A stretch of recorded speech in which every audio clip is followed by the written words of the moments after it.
You're rehydrating this tissue, you're making nerves glide, you're rebalancing muscles. The biggest message that we want to put out in active balance is that an aligned body is a pain-free, effortlessly moving body, and a misaligned body is under some sort of degree of strain of what we call the fall reflex that the body has to adapt to. Unless you cross the interface, you can't affect the neurology, you can't affect the deep facial planes, you can't affect its hydration properties, you can't retone the muscle. But what I saw Hatsumi doing was to disenable the whole of a person with one touch in one place. And so when he explained, he said, well, I'm controlling the neurology of the person. The founder of chiropractic was D.D. Palmer. His statement was, too much energy or too little energy is disease. And he said, usually it's too much. Right. So if an organ was being overstimulated, that was usually the biggest cause. And their concept was to realign the spine, to take the pressure off those nerves, to normalise it to the organ. But then they realised more and more, and the ancients already had this, that if you don't balance the organs, you don't stop the messages to the spine. And so then chiropractic and osteopathy then had to adopt a visceral approach or an organ approach and add it to that skill. Whereas in the Eastern concept, it was the biggest part of the skill, was balancing the organ and the energies, the structure less. So back in the 30s you had the chiropractic concept and you had the osteopathic concept, and what chiropractic and osteopathy do is realigns joints and to some degree balances the ligaments, soft tissues and muscles. So basically it's a musculoskeletal therapy, but it doesn't address the deep facial lines. Now Ada Rolf was around at that time. She developed something called Rolfing, which eventually Tom Myers called Anatomy Trains.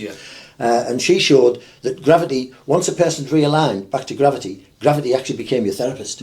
You know, because being upright was with this wellness, and also associated with mental problems as well, way back in the 30s. So their approach was a very deep stripping of facial lines, and so they were looking at alignment as well. And so that's the difference between one result. The chiropractor, unless they were specifically addressing the concept of pitch roll and the alignment of the head on the pelvis, then they were correcting the spine for pain, for inflammation, different conditions, not so much alignment. Whereas Ada Rolf's was alignment in keeping with the concept of growth weight and used the deep facial plane. So she was the innovator of that.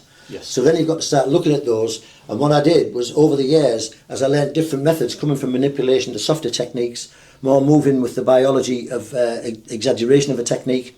So in other words, when a joint goes out of alignment, you could very gently move it further into alignment and let the self-corrective mechanism of the body correct it. But it was, for me, it was local, it wasn't global. It didn't still affect the facial planes. And then when I met Hatsumi, all of that changed, because I saw him doing things to people in a martial way.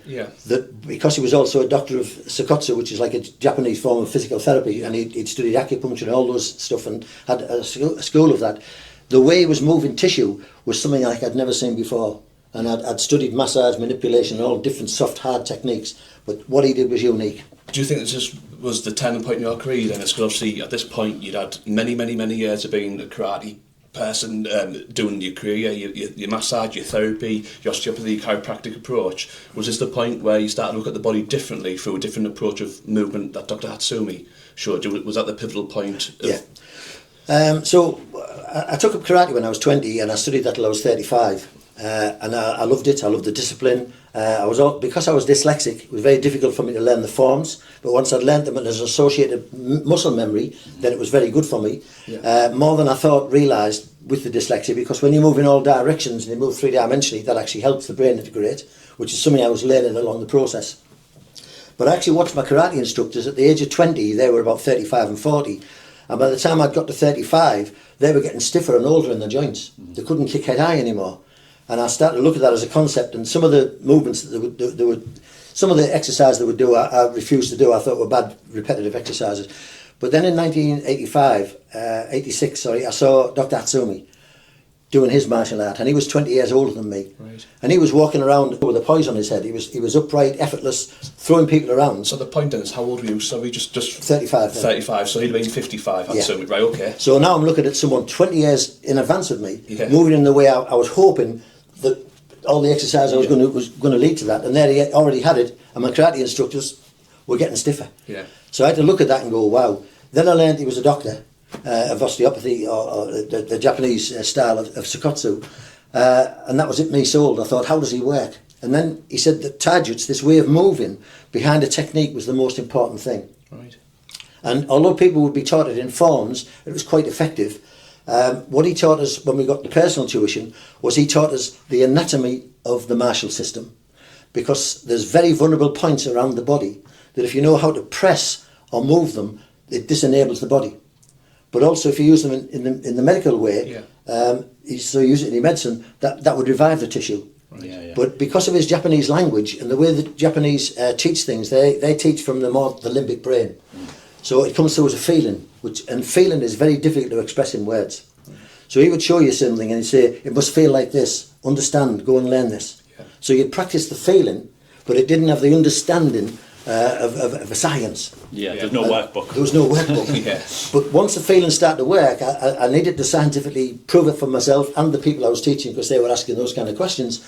And that was the start of that search for the why I'm doing it, and the where and how to do it. Yeah. Is that where you started to look into the work of Stephen Levin and the tensegrity approach of how the body's works more globally and in suspension? Yeah, I was at course. I was doing cranial osteopathy at the Sutherland Cranial College, and there was a magazine in the restroom, and there was an article there on tensegrity by Buckminster Fuller. And I read this article, and it was about how a cell structure, has equal pressures, and it cancels itself out, and all this new biology was coming around, and I thought, that's really interesting. And as we researched it, we realised that Dr Stephen Levin had pioneered it into human biology, whereas Buckminster Fuller was doing it with buildings. He understood how buildings would stay up and wouldn't fall down, how things had to move, and how they were energised. And Stephen Levin transported that into the living body. And I went to a lecture, it was about 20 years ago. So I went to a lecture in London and listened to him, and Dr Oshman came on afterwards, who wrote the book Energy Medicine.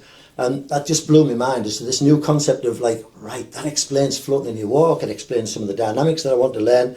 And so we invited him to our association to give a talk. And that was the beginning of a long learning with him. So understanding his biotensegrity approach shows you how the fascia works, it shows you how the body keeps upright, it shows you how we move in a non-leverage fashion. Yeah. Was this a journey, was that point then in your journey that you realised it wasn't just pressing a tissue, it was more the way with the martial art, how it taught you to move differently, as well as obviously the skills you had before you learned with Dr Hatsumi? Yeah. Was that the point you realised it's not where you press, it's how you dynamically apply that? Yeah, I could show you 30 points on the body, and you could just put some pressure in there. Yeah. And the body will do everything it can to push you out. So it has a push reflex. So our skin is called what we call the interface. People understand that now with screens and things like that. Yeah. So unless you cross the interface, you can't affect the neurology.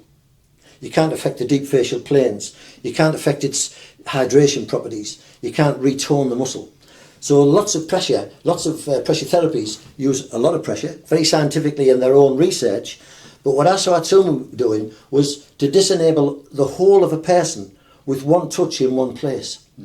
And so when he explained, he said, well, I'm controlling the neurology of the person in such a way that they couldn't fight back mechanically. Right. And that intrigued me. It's like, what is this? Which is quite a different approach for even a martial art. You would usually in a martial art you want to lock a joint or break a bone or exactly that. Yeah. Lock a joint, break a bone, or strike. Somebody would make some sort of an attack. He would either touch their arm, whatever body part he approached. He'd apply these pressures. It could be with his elbow, it could be with his knee, and he said you must be able to do it from all over your body, which again, as we talk about joined up moving, is important. Yeah. And then he would apply these pressure vectors to the body across the interface and disenable them. He could either make it very painful, or he could make them just totally lose the balance and not able to regain it, as long as he kept that pressure on. Yeah. And then he explained that damaged tissue, it's the reversal of that. Yeah. And so we had to learn this way of body moving to create a load of pressure vectors all going to one place, which are called a node point, and that would be, say, your thumb or your finger, to affect the change on the other side of the tissue. Now, when I applied that to different tissues, muscles primarily, and then understanding the fascia more, I realised the gift that he gave me in that feeling. Yeah. I suppose you found that, Dennis, when you left there, you maybe come home from Japan, from your first experience with Dr Hatsumi. I dare say you probably pressed a lot of your clients and obviously didn't achieve what you were seeing, witnessing that he was achieving. It took years. Yeah. We'd go back each year and he would improve it. But he was as a master, he could do it. Yeah. We were still trying to do it. but and trying to find an understanding basis of how to do it. Yeah. So you're still tempted to press, you were still tempted to use muscular strength, leverage a little bit, and you realise he never did. Yeah.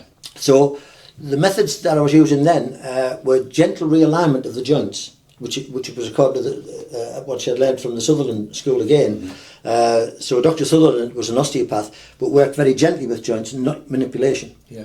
So it was just an exaggeration of the joint, very gentle, that realigned that particular joint.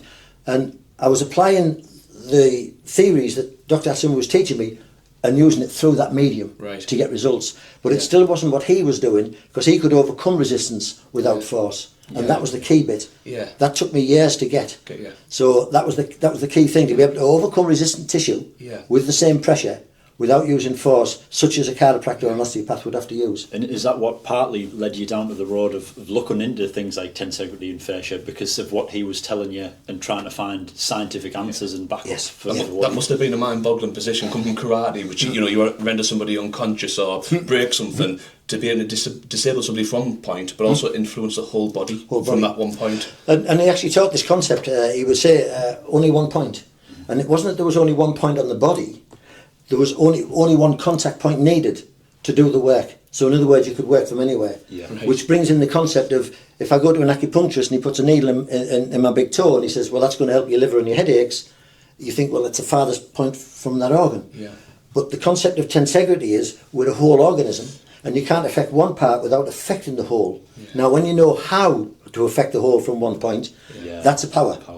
And that's what took the skill to learn and the understanding to put together, because without the two, you wouldn't go down that road. Right. Yeah, absolutely. And I think one of the things that you mentioned in there, James Oshman, whose book is Energy Medicine, he's talking about being able to rehydrate this facial network after injury, but he talked about using pressure at the right angle. Yes. Now, what you were learning from Dr Hatsumi was he was showing you that specific thing, and then you've managed to find someone scientifically explaining it to put his sort of ancient wisdom, in a sense, to the modern scientific that approach. one quote in the book was a game changer. I mean, the book very scientifically explains fascia, tensegrity, energy lines, also biomagnetism, the whole different unscientific approach, which is now becoming a science because they can measure it. And I always remember Hatsumi saying, science should be your servant, not your master. He said, until nature is measured, it's not a science. As soon as something's measured, it's no longer nature, it becomes a science. And our logical brains need that. We need a base. Nature came first. Nature came first. But as you say, what James Oshman has done in this book, and other people, Robert Shelp and people, the Biotensegrity team, they're all proving that these properties inside of fascia are biotensegrable. In other words, when you pull one part, you affect all parts. And therefore, if you have an injury to one part, it can affect any other part. I think another good book that's quite interesting, that's again looking at a lot of this new modern research, is The Spark in the Machine. Spark in the Machine. By Dr Keown. And he's a Western doctor, but also an acupuncturist, traditional Chinese medicine. So he's basically quite well in the book put together how what he's learned in Western medicine and what he's learned in the Eastern medicine can actually fit together, and how a lot of the time he sort of says some of the stories in the book when someone comes in and you've got a client that might need it. You would give them that drug, for example. He'd ask them first, obviously, then he would use the acupuncture system, and it actually would negate the need for giving them the westernised medicine approach, in a sense. So it just shows how one can, how they fit together, basically. And basically Western medicine's concept is they look at each organ as an organ, and therefore the disease as an entity, not a process. Now, if you look at it as a process, then your kidneys aren't working right, then you can get a backup to something else, you get toxins here, you get a heart problem. That's a process. If you look at the heart as just being a problem in itself, that's not. So that's where East and West really don't mix. The Eastern looks at the whole concept and looks at the energy flows, and if those energy flows are blocked, but you need to also add, if you've got an energy flow blockage, you've also got a nerve dragging in the same area. You've also got inflammation, you've also got these deformities, you've got circulation. So each of those sciences are right, but they all affect each other.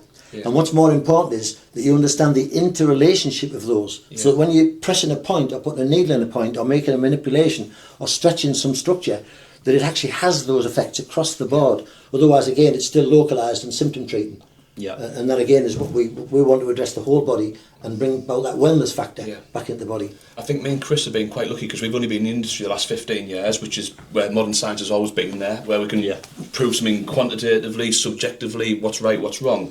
So was it the martial art aspect? Because obviously not everyone has to be a martial artist to learn therapy. We must make that clear. Yeah. Was that the point where you found that when you could break somebody's balance, let's say the poise that we talked about earlier, the minute the head, the pelvis and the feet are on the line and communicate at the same point, is that when you realise then how the body, when there wasn't science to prove this at the time, is when you realise how you had to work with the whole body as one subject, as opposed to trying to just work with one area symptomatically, a karate approach versus Hatsumi's approach, which was to disable somebody, not to just break a part of the body or shut it down. And he only taught this to three of us. I was going to say, do you want to sort of just explain a little bit about sort of how you met him and how you got to become a personal student? Because he didn't teach a lot of people. No. This was an ancient medical system that he'd been handed the teaching rights to, and he passed them on to you and only a couple of other people. So when I first saw him in 1986, as I say, I saw this new way of moving, which is called taijutsu. It's just a natural way of moving in a very integrated way. Very, very graceful. So if you look at a really good ballet dancer, a really good acrobat, they're moving in poise, they're moving effortlessly. Yeah. So if you put him in the same category, he was a man just moving around, making people fall down with what looked like a little push. Yeah. I came home and he was teaching various, he'd go to various classes and he would show it, and sometimes people would get injured, and I'd be very interested in his approach to, he does this, he does that. So I started to sort of mime or copy those techniques into the technique I was already using, which was this exaggeration technique of Sutherland. So I was then starting to put my body work behind it and getting good results. But I knew it still wasn't what he was doing because he could overcome the resistance. So after 10 years of basically research, well, from 1986 to 1994, we wrote to him and said, could we come and discuss this topic? So we went to him and presented it, and by then I'd written in 1989 the Little Green Book, which was again the self-help book using chi exercises or ki, this natural energy and movements to balance the body, and he knew of that. And I'd studied hypnosis, I'd studied NLP, so a lot of the concepts that he was using in his art, he knew that I already had a base of. And he said, because of what you already know, I'll take you on as students. And so from that day, he'd observe me working on people, sometimes in the dojo, people would get injured, and I would go and fix them. And he said, I've seen the way you work, you're very skilled, you're very gentle, it's very difficult to work like that. Yeah. And because of what you know, I'm going to teach you my feeling. And so that was the start of the learning. And then basically he just kept teaching this feeling and showing and demonstrating it in more complex ways, so that you went, every time you think you had it, he'd show you something in front of that. It's like, can you do this with it? Can you do this with it? Can you do this with it? Which was great for me, and I'm still ongoing. Because he had records going back 3,000 years of medical texts and things that had been passed on to him, and he shared them with you. And his teacher was called Takamatsu, and he'd handed these secrets down. And he actually, when he was teaching them as his sole student, he sent him off to acupuncture school. So he graduated from acupuncture school and went back to him, and he said, okay, what do I do now? And he said, I don't want you to do any of that, but now you'll be able to understand what I'm telling you. Now he understood that we understood all of those energy channels, the physiology of the body. I've been in practice all those years anyway. So he said, because of what you know, I can show you this. He said, I can't teach you all of this. Because of what you know, I can teach you this. So now I want to teach you this feeling, and I want you to apply that to your therapy. He said, so any therapy that used this feeling will be better. So he said, if this feeling was transported into a judo person, it would be better at judo. If this person was a tennis player, it would be better at tennis. So it was just for the martial arts. He said, this feeling's universal. And even in those days, I went, you shouldn't have to, but he said, unless you continue training, you must continue training. Because it was, to him, the martial and the Budo system were interlocked. To me, I could see the martial system being there, and the medicine system being there, and individual being able to learn that way. And to make it available for everyone. Everyone should learn to be able to press differently. And so then I started working on myself and pressing on various points that, documented from 3,000 years ago. This would be very good for nausea. And so that's listed down. You might go to a point on the foot and it might be very good for a headache. This point here is good for digestion and headaches. So then I wanted to know, well, okay, so I'd try it. So if you got a headache, I'd press on it. Sometimes it would work, sometimes it wouldn't. What was the common denominator? Then I would start to do it on people. And so that's how I slowly start to incorporate the feeling and the movements into the joint and the understanding of fascia, that when fascia is strained, it's like two pieces of paper, one slides on the other, and it causes it to dry out or dehydrate. Now the biggest thing is that when tissue dehydrates in that way, the messages don't get to where they're going. So the normal reflex activity of the body becomes confused. We don't stand upright, we have to use more muscular control to move. So we're in what we call fight or flight. And so you've got to get that tissue to glide back. And if you can't cross the interface and use these pressures, that actually the points that acupuncturists use for needles are just communication nodes. That collectively the body is one whole, and that's where the energy is leaking from, or there's too much, or there's not enough. Like joining the dots back together. Joining the dots back together is a simple way of putting it. I think in the Spark in the Machine he explains it as a series of like canals. Yes, you know, that's a a good canal way. system. Yes. And if there's a blockage here, that means you've got too much water going Too over much there, water there. not enough over here, Yeah. and that's basically the acupuncture system, as to clearing those blockages and making sure the energies are balanced throughout the body through each That's system. right. And the founder of chiropractic was D.D. Palmer. His statement was, too much energy or too little energy is disease. And he said usually it's too much. Right. So if an organ was being overstimulated, that was usually the biggest cause. And their concept was to realign the spine, to take the pressure off those nerves, to normalise it to the organ. Now that original concept worked, but then they realised more and more, and the ancients already had this, that if you don't balance the organs, you don't stop the messages to the spine. And so then chiropractic and osteopathy then had to adopt a visceral approach or an organ approach and add it to that skill. Whereas in the Eastern concept, it was the biggest part of the skill, was balancing the organ and the energies, the structure less. Which they called ampaka. Ampaka, which means basically working on the abdomen. Yes. And some of them would actually only work on the organ system. They wouldn't touch the spine or even to the limbs. They were that skilled. But the skill, which is only wrote about but never shown, because it was shown orally from master to teacher, master to student, and that's why there's no writings that explain it, was the secret of how it worked. Now Hatsumi transported those skills down to us mentorally, from manually. What I was saying, he taught us orally, and again allowed us to video some of that. But it was that knowledge that made the difference. And that basically, what you were learning from him, and at the time, that's what led you to make the original, what is now called the Amatsu model. Yes. Yeah. So what we had was, I was teaching a 4-year course. Yeah. That had basically... Which was called, before then, Active Balance. It was called Active Balance Programme. Yeah, it was called Active Balance. And I've been teaching that from 1987 onwards. And so what he said was, you must put this feeling into your work. Now, the only place we couldn't do his skill. The only place you could put that feeling is to what I was already doing. And my goal was to be able to overcome resistance with the pressure, to realign, as opposed to doing it very gently, which was a selective method rather than using force, but it wasn't what he was doing. So we put that all the way through the different levels of the Amatsu course. And that's what Amatsu therapy became. Yeah. And although it addressed inside of that alignment, it was still a course working with muscles, primarily in the first year, ligaments, organs, fascia, the craniosacral system. So it was complete in putting all those systems together. But then I realised the common denominator was actually alignment. Yeah. You know, and that dawned on me years later, that if you align somebody, how much of that didn't need doing, how much could the body do for itself? Yes, yeah. And can you make gravity, and can you make natural movement your own healer? All painkillers, anti-inflammatory drugs and everything are made in the brain. Yeah. Still, there was the founder of osteopathy, said that the brain manufactures all the opiates, all the painkillers you need when it's working properly. Yeah.